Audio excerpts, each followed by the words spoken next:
এই যে চাষি বন্ধুরা, আমার বীজতলাটা দেখতে পাচ্ছেন। আমি এর আগে ভিডিও দিয়েছিলাম, আপনারা সবাই দেখেছেন। এটা হচ্ছে কনক 423-এর বীজতলা। এটা খুবই ভালো মানের একটা ধানের জাত, খুব সহনশীল জাত। এই যে দেখতে পাচ্ছেন আগালগুলো পুড়ে পুড়ে যাওয়া একটু করে হয়েছে। এটা কনক 423-এ হালকা করে অনেকটা সবুজ আছে। আর আমি যদি আপনাদের শূন্য M2 70-29 দেখাই, এই যে 70-29 দেখতে পাচ্ছেন, এটা বেশি আগালগুলো পুড়ে গেছে।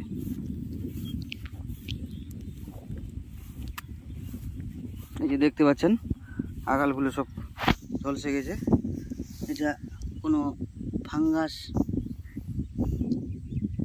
নয়, এটা সূর্যের তাপের কারণে হয়েছে। ফাঙ্গাসও বলা যায় একটু। এই যে দেখতে পাচ্ছেন এটা বেশি হয়েছে। এই জাতে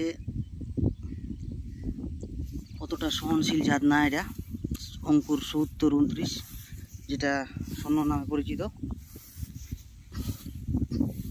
যেগুলাতে বেশি উঁচু জায়গা ওগুলাতে বেশি হয়েছে। এই যে দেখতে পাচ্ছেন লাল হয়ে গেছে আগালগুলো, মাথাগুলো পুড়ে গেছে। এটা হচ্ছে জল নেই আর প্রচণ্ড সূর্যের তাপ, তার কারণে এটা হয়েছে। সেরকম ভয়ের কোনো কারণ নেই। আমি এটাতে কি কি দেব আপনারা ভিডিও পাবেন। আর আজকে জল দিচ্ছি এই যে কনক 423, আর তার পাশে এই অঙ্কুর 70-29। দেখতে পাচ্ছেন পরিবর্তনটা কোনটা কীরকম।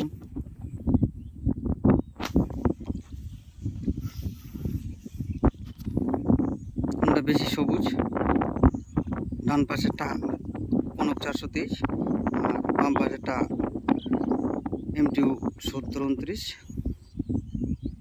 এই কনক হালকা হয়েছে, 70-29-এর থেকে হালকা, এটাতে বেশি পরিমাণে আছে।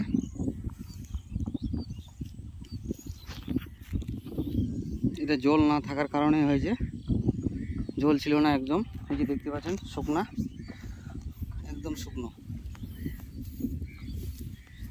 বৃষ্টির জল, আকাশে বৃষ্টি হয়েছিল, ওই কারণে একটু ডানায় জল লেগে আছে। এই যে দেখতে পাচ্ছেন আমি আজকে জল দিচ্ছি,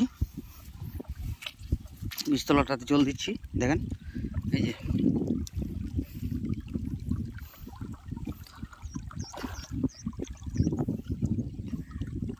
দুই একদিন পরে আবার আপনাদের ভিডিও দেব কীরকম এর কোনো পরিবর্তন হচ্ছে কিনা, জল দিয়ে না ফাঙ্গিসাইড দিতে হবে না ইনসেকটিসাইড দিতে হবে, সেটাও আমি বলে দেব।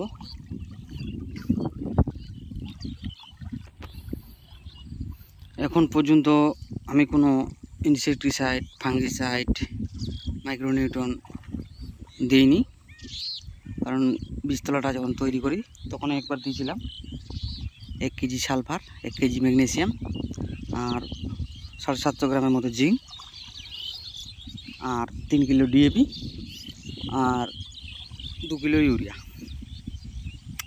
দিয়ে বীজতলাটা তৈরি করেছি। আপনারা দেখছেন যে বীজতলার মাথাগুলো পুড়ে গেছে, এই লালচে লালচে দেখতে পাচ্ছেন। এটা বললাম সূর্যের তাপের কারণে হয়েছে। এগুলাতে একটু জল ছিল, নিচু জায়গা, একটু এই সাইডটা নিচু, এগুলাতে দেখতে পাচ্ছেন হয়নি, হালকা করে এখন হচ্ছে, শুকিয়ে গেছে। তারপরে মাঝখানটায় অনেক বেশি আছে, বুঝতেই পারবেন যেগুলো নিচু নিচু জায়গাগুলো সবুজ হয়ে আছে, কারণ এটা বোঝা যাচ্ছে যে জল না থাকার কারণে এই সমস্যাটা হয়েছে। তো এটা চিন্তার কোনো বিষয় নয়। আপনারা যদি স্প্রে করতে চান বা কোনো কিছু দিতে চান, ফাঙ্গিসাইড, ইনসেকটিসাইড, তো ইমামেকটিন বেনজয়েট আর তার সঙ্গে কোলোরালটা নিলিওপল অথবা স্পোনো 45, স্পোনো 11.5 এইট, আরও অনেক আছে, ভায়াগো এরকম আছে। আর ফাঙ্গিসাইড আপনাদের এজিক্সটোবিন আর ডাইফেনাকোনাজল দেওয়াটাই বেস্ট সব থেকে। এই যে আগাল পুড়ে যাওয়ার ভালো কাজ করবে সব থেকে এজিক্সটোবিন আর ডাইফেনাকোনাজল, যেটা এমএস্টার টপে পাওয়া যায়। আরও অন্যান্য কোম্পানি আছে, ধনুকা কোম্পানির গদিবা সুপার আছে, দেহাত কোম্পানির সানপ্যাক্ট আছে, বহু কোম্পানির আছে। তো আপনারা এজিক্সটোবিন আর ডাইফেনাকোনাজল দেবেন, তো এটা জাদুর মতো কাজ করবে। আর তার সঙ্গে পারলে জিঙ্ক যারা দেয়নি একবার, তারা জিঙ্ক দিবেন স্প্রে। এই তিনটা মিলে স্প্রে করবেন, দেখবেন একদম ফাটাফাটি রেজাল্ট হয়ে যাবে 3 দিনের মধ্যে, একদম গ্যারেন্টি।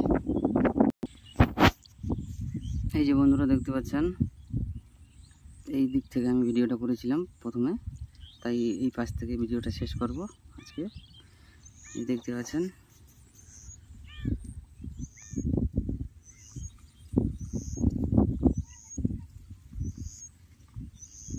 পোকার আক্রমণ শুরু হয়েছে সাইডে দিকে। তো এর জন্য আমার পরিস্থিতিগত নিতে হবে, যেটা বললাম। আর একটা কথা চাষি বন্ধুদের বলছি, আপনারা ইনসেকটিসাইড হোক ফাঙ্গিসাইড হোক নেবেন কোথা থেকে? অনলাইন থেকে নেবেন না পাশের দোকান থেকে নেবেন না কোথা থেকে নেবেন? এ নিয়ে আমি একটা ভিডিও করব, আপনারা দেখতে থাকুন, আমার সঙ্গে থাকুন। Thank you.